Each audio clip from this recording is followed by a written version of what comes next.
Broads Media.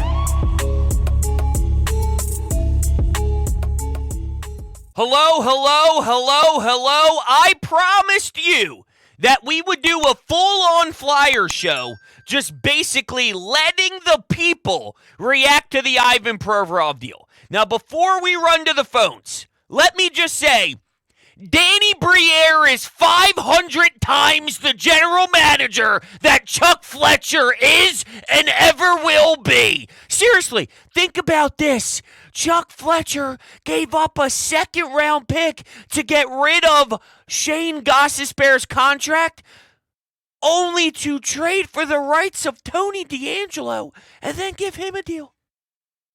What the hell is that? That's garbage! Trash! Danny Briere, in one move, already showed you that he's so much more intelligent and he cares about his job and he wants to be the best, while Chuck Fletcher sucked the life out of me, sucked the Flyers fan out of me. Oh my God. I listened a lot to Frank Saravalli on the Daily Faceoff, 32 Thoughts. I wanted to get a grasp on what this means for the Flyers. Could Kevin Hayes still be moved? Now, the Blue Jackets this morning added more depth to their D.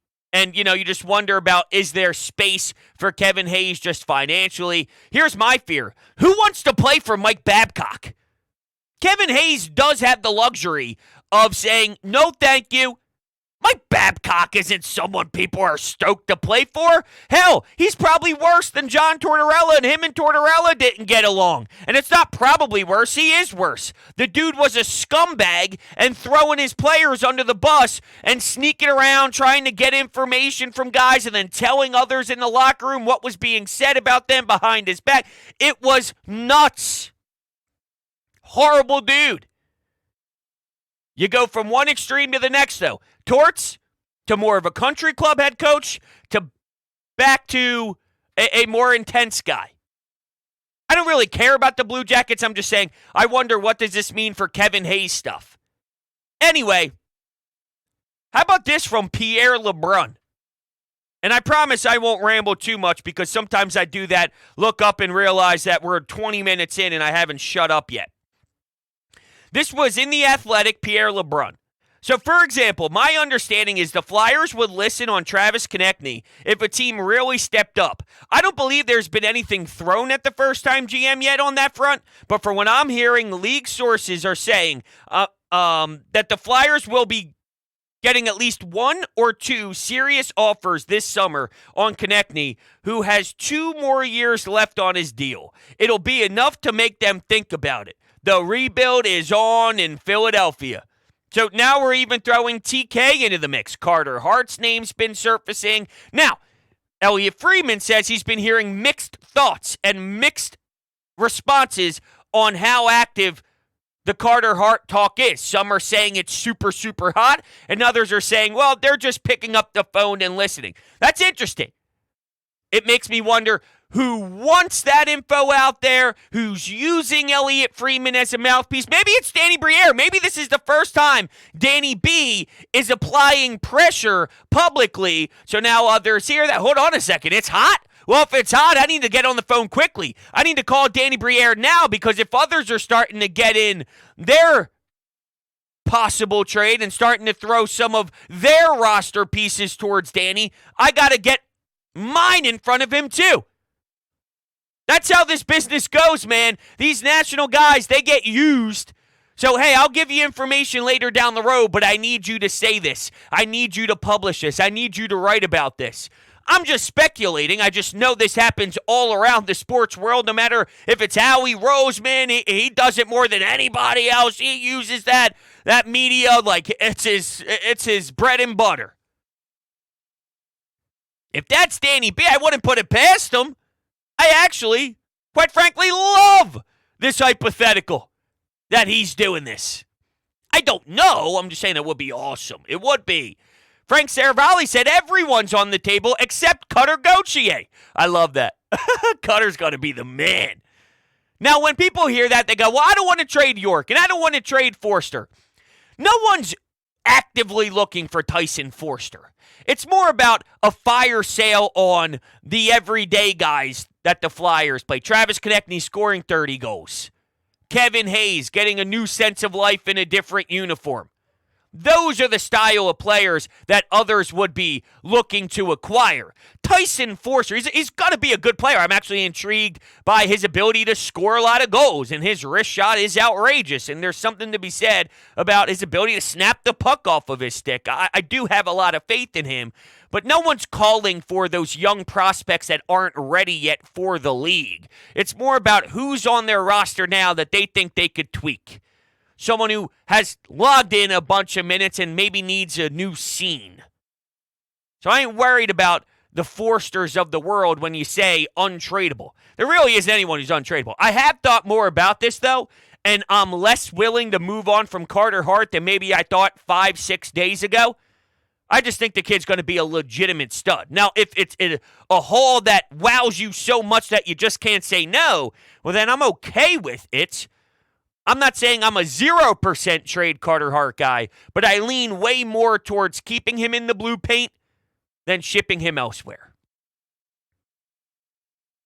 He's so young and fits the rebuild timeline. And his skill level is so unreal. But we'll see. I mean, there's a lot of teams tied to the possibility. The Montreal Canadiens, the Toronto Maple Leafs. A sleeper was San Jose, trying to keep their foot on the gas. Another thing that's interesting with this Mike Babcock and Columbus and Ivan Provorov mix, apparently, and this was on 32 Thoughts, back when Mike Babcock was with the Toronto Maple Leafs, at the time of the draft with the 4th overall pick, he wanted a defenseman. Now, there were a couple different defensemen that were possible. Noah Hannafin, Werenski, ironically enough, and Ivan Provorov. Rumors had it that it was possible Mike Babcock wanted Ivan Provorov, and instead they drafted Mitch Marner. Someone stepped over him and said, I don't care what you want, we're going with Mitch Marner. It panned out. Mitch Marner is ridiculous. I'm sure some Maple Leafs fans are saying, dude, he stinks, I need more in the playoffs from some of our core 4 guys, whatever. My point is, I think it's fascinating that they have been tied together once again. But honestly, I forgot how much the hype really was. I knew the NHL world thought that Ivan Provorov would be a fantastic player, but when they were throwing the comps at the time of the draft, they're saying Chris Pronger-esque. You're going Hall of Fame level guy right off the rip. Ivan Provorov to Chris Pronger. That's the level they thought this kid could play. It's a second pair guy. Second pair guy. He tried being the top end guy. What happened? He stunk. Abused. Beat. Outcompeted. Outworked. Lost puck battles. Turned the puck over in just terrible, terrible ways. Toasted wide, danced. That's on you, dude. What are you going to do? Start complaining that it's your D partner? Stop it.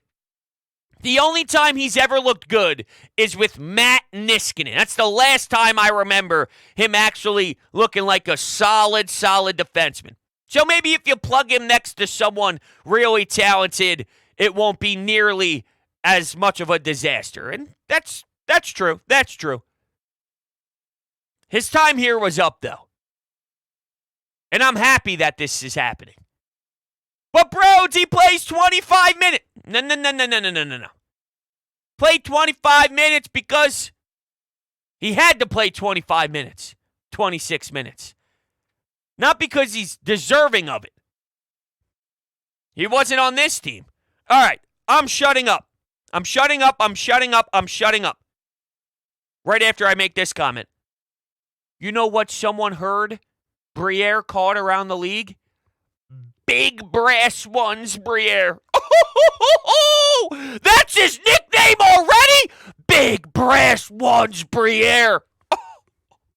That's what we're working with, fellas. You know what Chuck Fletcher's name was? Small testicles. I'm just saying. You go from big breast buns, Briere, and Briere, you had small testicles, Chuck.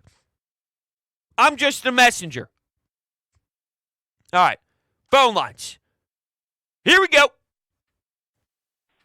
Well. It feels, weird to be excited about the Flyers just because of how dreadful they've been, and Chuck Fletcher and all of that debacle and everything. Danny Briere, Keith Jones, it feels good right now to make an actual trade that we could be excited about.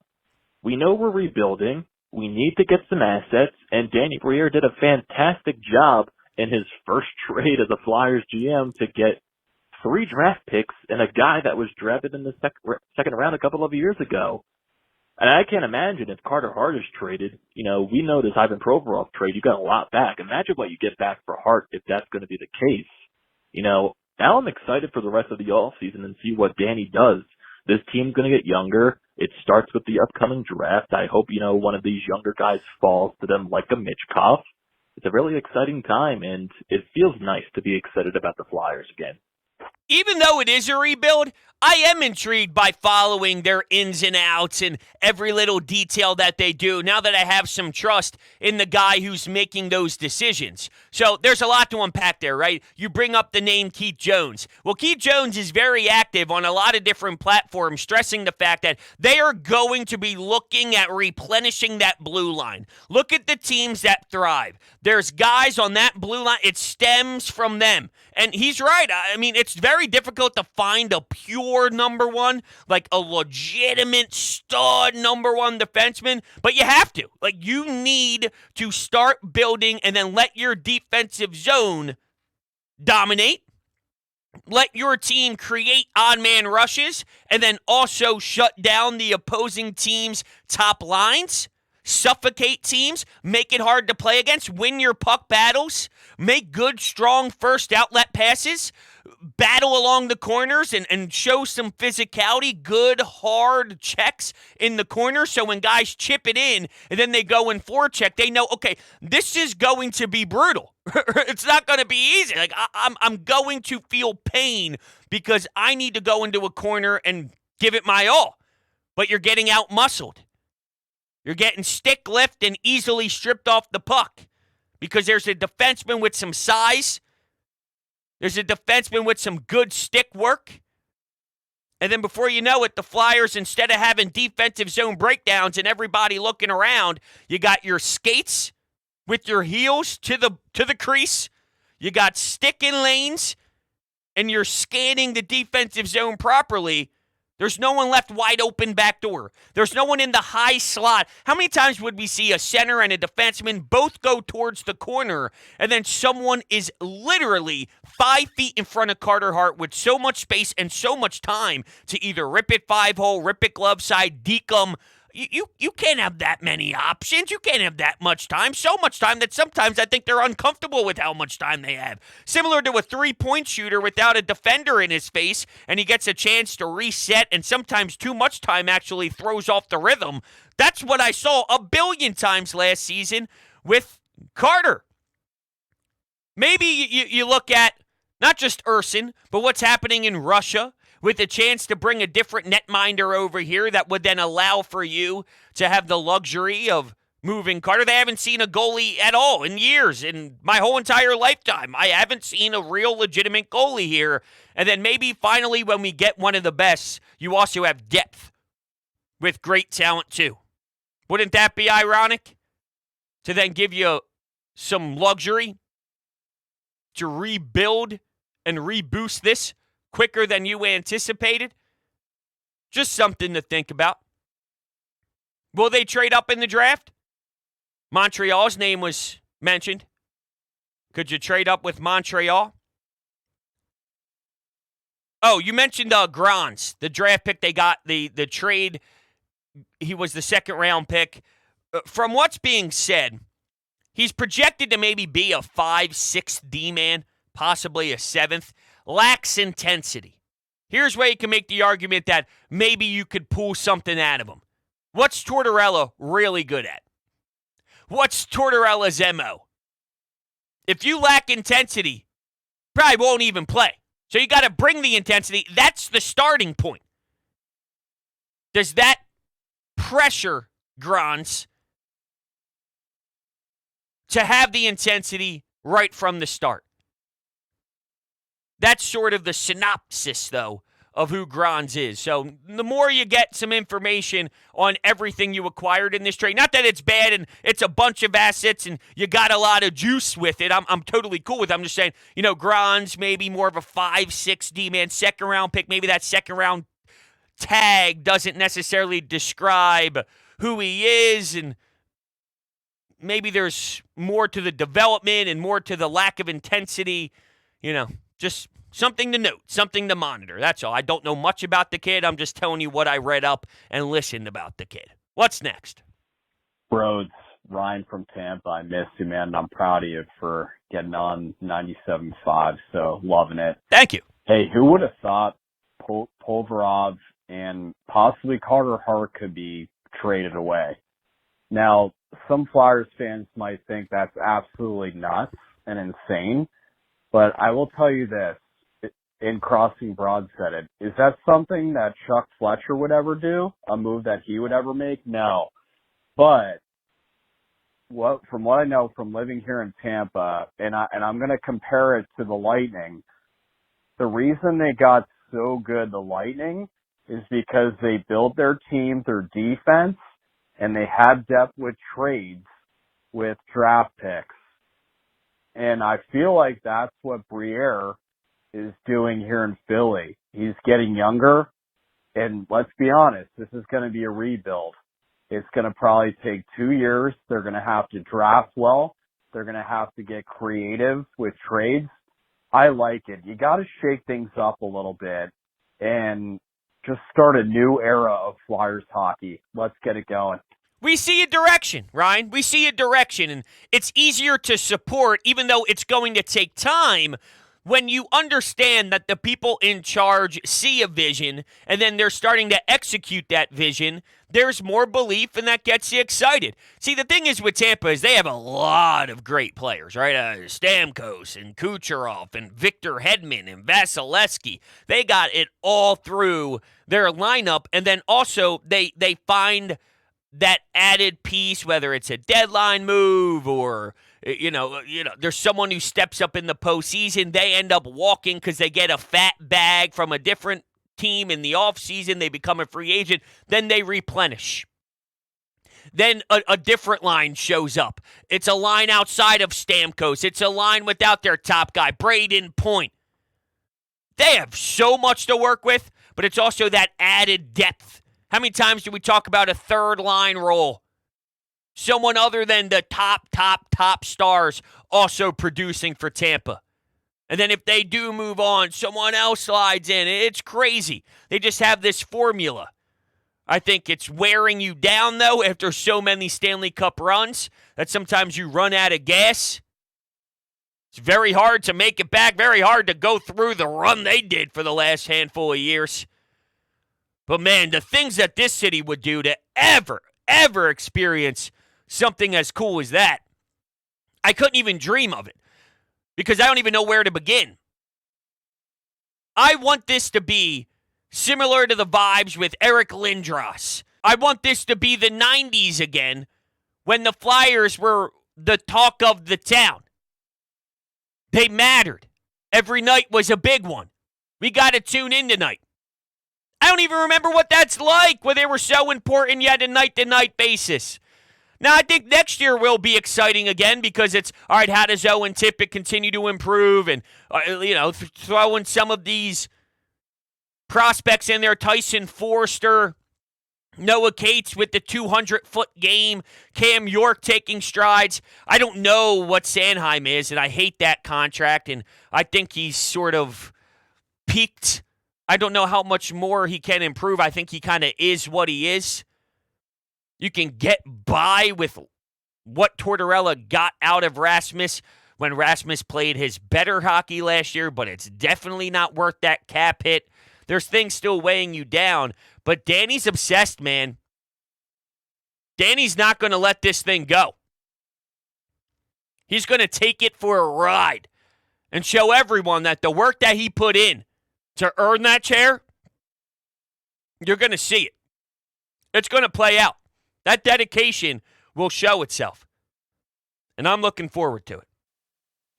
Ivan Provorov trade was amazing. Perfect, in my opinion. Love it. One thing, though, that I'm now hearing is everything about Carter Hart. And I just want to say this. Maybe if we, shout out to the Senators and we get a trade like this, Alex DeBrincat in a first for Carter Hart, it would have to be something like that because Carter's a transcendent talent. Bruh. I'd cry if that was the return. Negatively. I'd be pissed. Danny Briere would take 50 steps backwards if all you acquired for Carter Hart was a first-round pick in DeBrincat. That would be extremely underwhelming. That's not enough to reshape your franchise and reboost this thing. DeBrincat's a nice player. He is. I think he's solid. Carter Hart could be Carey Price.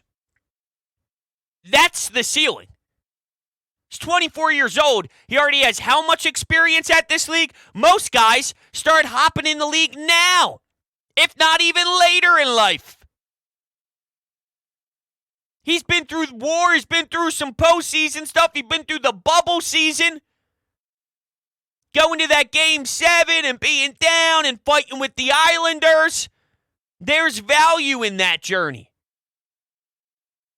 Kid's gross. I need more than DeBrincat in the first. I need multiple first-round picks. 2? If you told me you got 2 pieces for Carter Hart, 2? That's it, just 2? I'd throw up. I'd take back a lot of what I said about Danny B. We need to get the expectations better. We can't settle. This is going to be a blockbuster, huge haul. The NHL can't stop talking about it for 2 weeks because they have to dissect how each team came out. Was it worth it? Was it not? They gave up so much. If that's the case, you know what Ottawa would be said about Ottawa? What a steal! They basically gave up peanuts. No, I can't accept that. I won't accept that. That's unacceptable. Let that be known. No, no, no, no, no, no, no. No, no, no, no, no, no, no, no, no. Did you hear me? No, no, no. Once again, no. And I want that to be the exact way that Danny Briere answer whoever calls with one player in a first-round pick. No! Danny Briere. Oh, what's up, Bill? No! What's next? Overall, I think a very solid trade for the Philadelphia Flyers. We obviously need a rebuild. I'm glad that Briere and Keith Jones have seen this and that they're going full rebuild mode is what we needed. Hoping that we can trade Kevin Hayes, Carter Hart, and maybe Ristolainen. I don't know if anyone will want Ristolainen, but we really don't need him in Philly. And yeah, it'll be interesting to see what we do with these picks, and hopefully they turn out good. I don't think Ristolainen's going anywhere, but let's say I'm starting to jot down some names. If you get rid of Hayes, you already got rid of Provorov. There's rumors about Tony D, which I thought could have been moved at the deadline last year for a power play role. There's only 1 year left on the deal now, though, which I guess would make it easier, but I don't know how much value's out there. And also considering what the Flyers gave up, will they be more stingy?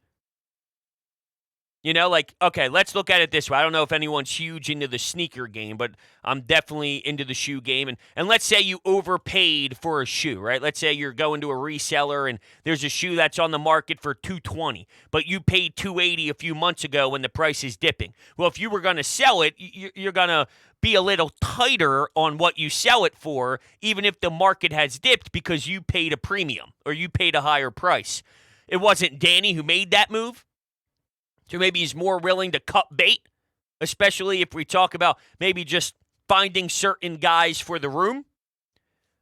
But we'll put Tony D in there.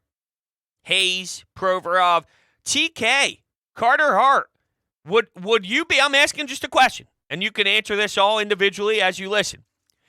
If we fast forward 4 months from now, 3 months from now, let's say we're in late August, Provorov's gone, Hayes is gone, Tony D is gone, Travis Konechny's gone, Carter Hart is gone. You okay with that approach? Do you want to keep one of them? Do you want to keep TK, who's a 30 guy? I brought this up on the last show. I remember hearing Keith Jones praise TK on the way he has edge, what he brings on the ice, being a pest. Just something to think about. Would you be okay with all of them going? You'd have a ton of assets if that was the case. Or maybe not, though, because with the Hayes deal, you might have to package some things up to get someone else to take it. But then you have the difference in some salary cap, which could help out in other areas. Like you saw them take on some of the Kings deals and then got some picks back in return for that, Walker and Peterson. So if you open up something with the Hayes deal, but it also takes you a pick to remove that contract, but then you also take back some money. There's a lot of different ways you can go here, and that's what's awesome about Danny Briere. He's creative. And he's willing to think of 5, 6, 7 different unique ways to get what he's looking for. It's not, oh, well, this isn't going to pan out. All right, well, just think of something else then with a different guy. No. I want to move this piece. No, we will move this piece. I'm not shifting a whole new direction and looking. Not yet. No. We have 7 different avenues before we even get there. Before we even get to plan B, I still have 7 things under plan A. Who's the other team? Oh, Carolina. I'll call Rob. I'll call Brindy. Although you'd call their GM, not their head coach. I'm just vomiting out the mouth. You get it. Bros, I love the grind. I respect the hustle. I love the content you keep putting out, my dude. I just wanted to let you know, fully appreciate that. In regards to the Provorov trade, man, I mean, we're getting an extra first-round pick in what I hear is a loaded draft. So, I mean, why not, right? I mean, this Flyers team needs help, so might as well go young. Still don't get why we didn't get Johnny Hockey, but whatever. Love you, bros. Thank you so much for the kind words. Now that we're here, look, I would love Johnny Gaudreau here. Product of South Jersey. Wanted to play for his hometown. It would have been unreal. Would have been really cool. Where they're at right now, though, maybe it was a blessing in disguise. You see what Columbus is doing? Taking Provorov, using some big money with the New Jersey Devils, trying to form something. They lost a lot of manpower last year. They were extremely injured, extremely banged up, and then they completely slipped and dipped. But they're doing something that the Flyers did over the years, which is, grabbing all these people, trying to stay competitive. Are they doing it the right way? We'll see what the Blue Jackets are. But if they are average, if they're stuck, if they're in this weird spot, and they're competitive but not good enough, and that's who they become, maybe that's where the Flyers would have been, which is really middle of the pack, which is really what we've been aggravated with for a long time, no? So weirdly, oddly enough, the incompetence of Chuck Fletcher maybe helped them refresh instead of patchwork. Now, Johnny Gaudreau's a star, so getting stars is better than just patchwork things. That's how you win in this league, but maybe the timing just wouldn't have benefited us as much as we would have liked. 4 years down the road, Johnny's a different player. He's going to be great. He's going to be great. But I'm just saying, if they're trying to turn this around, you would need way more than Johnny. You would still need to get some young drafted players, and they need them to develop and grow, and they go to Boston College. They need another year at BC. Then they go to the Phantoms. Then they get caught up after that. And by the time you have a core of 7 dudes that you feel are reliable, where's Johnny at that point in his contract? And maybe he's in a good spot. Maybe he's a veteran and those other kids become great, and then you have a good, savvy vet and a mixture of youth. It could have. I think it's more of a blessing in disguise, though. Still angry about it. Chuck Fletcher sucks. I like where the Flyers are at right now, though. Weirdly enough. Weirdly enough. All right. We're wrapping things up here. We're over the 30-minute mark. If I didn't use your call yet, don't worry. I'm sure there'll be plenty of times to discuss the Flyers as more news will be happening. Maybe I'll flirt them in that show, or we'll react to something even bigger that happens with the Fly Guys. I love you all. You're the greatest. I'll catch you on the next one.